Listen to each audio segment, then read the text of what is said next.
ညိုအခု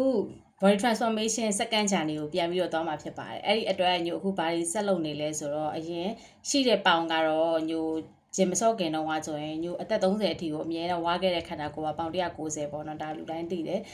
အရင်ကဒီမျက်နှာကြီးကိုကြည့်တယ်ဆိုလို့ရှိရင်ကိုယ့်ကိုယ်တော့အခုချိန်ပြန်ကြည့်မမှတ်မိတော့ဘူးပေါ့နော်ဒါပေမဲ့အဲ့ဒီ190ကနေပြီးတော့မှညို2နှစ်လောက်အတွင်းမှာညို90ချတယ်ပေါ့နော်140ဒါပေမဲ့အဲ့ဒီနောက်ပိုင်းညိုဒီ fitness ကိုအရန်ဝါနာပါတဲ့နောက်ပိုင်းမှာဒီတင်နန်းတက်တယ်ပေါ့နော်တင်နန်းတက်ပြီးတော့ trainer ပြန်လုပ်တယ်ဒါပေမဲ့အဲ့ဒီအချိန်တွေတုန်းကကျတော့အရန် consistency ရှိတယ်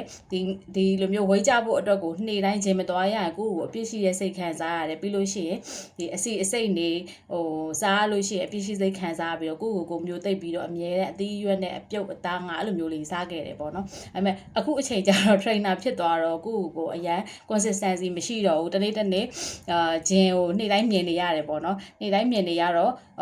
တခါလေကြောက်လို့ရှိရင်မအားတဲ့နေ့ဆိုလို့ရှိရင်ပြက်ကွက်သွားတယ်မစော့ပြစ်တော့ဘူးပေါ့နော်အဲ့လိုမျိုးလည်းဖြစ်တယ်ပြီးတော့လို့ရှိရင်တပည့်တွေကိုဒါ program တွေဆွဲပြီးတော့မှတေးချာချာလုပ်ပေးမယ်ကိုကြတော့စီးစနစ်မကြနေဘူးပေါ့နော်အဲ့လိုမျိုးဖြစ်တော့ဘာဖြစ်သွားလဲဆိုတော့ဒီ5% ကဒီဥပုပ်လမှာ5% 24ရှိတယ်ပေါင်ချိန်ကဒီ140ကနေပြီးတော့မှပြန်ပြီးတော့မှ145ဒီ145ဒီ144အဲ့ပတ်ဝန်းကျင်ကိုတောက်လျှောက်သွားနေရပေါ့နော်အဲ့ဒီအချိန်တွေကိုမကြိုက်ဘူးဘာကြောင့်လဲဆိုတော့trainer လည်းဖြစ်တယ်ကိုလည်းဒီကိုလိုချင်တဲ့ body တစ်ခုကိုရအောင်ပိုင်ဆိုင်ချင်တာဖြစ်တဲ့အတွက်ကြောင့်ညိုမနေ့ကနေစပြီးတော့ intermittent fasting ပေါ့နော်ဒီ16 fasting ကိုညိုစဝင်နေညနေ6နာရီမှာလုံးဝအစာမစားတော့ဘဲနဲ့ဒီအရေးတစ်ခုပဲတောက်တယ်ပေါ့နော်မနက်10နာရီအထိကိုညိုစပြီးတော့ဒီ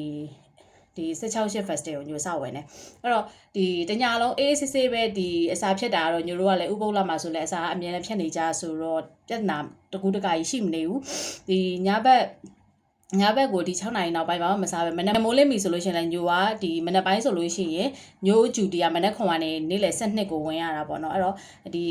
8နာရီခွဲလောက်ဆိုလို့ရှိရင်ညို morning PT တခုရှိတယ်အဲ့ PT မတိုင်ခင်ဆိုလို့ရှိရင်9နာရီကနေ8နာရီခွဲလောက်ကိုညိုဒီအစာမရှိတဲ့အချိန်မှာညိုကောင်းကောင်းစော့လိုက်တယ်ပေါ့နော်စော့နိုင်တယ်ပြီးသွားလို့ရှိရင်ညိုအဲ့ဒီအချိန်မှာတော့ black coffee ကတော့တောက်လျှောက်တောက်နေတယ်ညိုက black coffee တောက်နိုင်တယ်ပေါ့နော်ဒီအချိုမကြိုက်တဲ့အတွက် black coffee တောက်တယ်ပြီးလို့ရှိရင်ရေတောက်တယ်ပြီးသွားလို့ရှိရင် creatine တောက်တယ်ပေါ့နော်အဲ့လိုမျိုးနဲ့ညိုကောင်းကောင်းစော့နိုင်တယ်ဒီ muscle လဲတက်လာတယ်လို့ခံစားရတယ်မနက်ကညိုရဲ့ဒီ body အမှန်အတိုင်းပေါ့နော်ညိုရဲ့ body အစစ်အမှန်အခုလက်ရှိနေတဲ့ fat% အတိုင်းကိုညို weight chain ရောဒီ body လက်ရှိ body အတိုင်းကိုညို video ရိုက်ပြီးတင်ထားတယ်တစ်ချက်ကြည့်ပေါ့နော်အဲ့တော့နောက်နေ့ကျလို့ရှိရင်ညိုစားတဲ့ diet ပုံစံမျိုးလေးတွေရဲ့ training program ဘာတွေစော့ပြီးတော့မှတေးချာ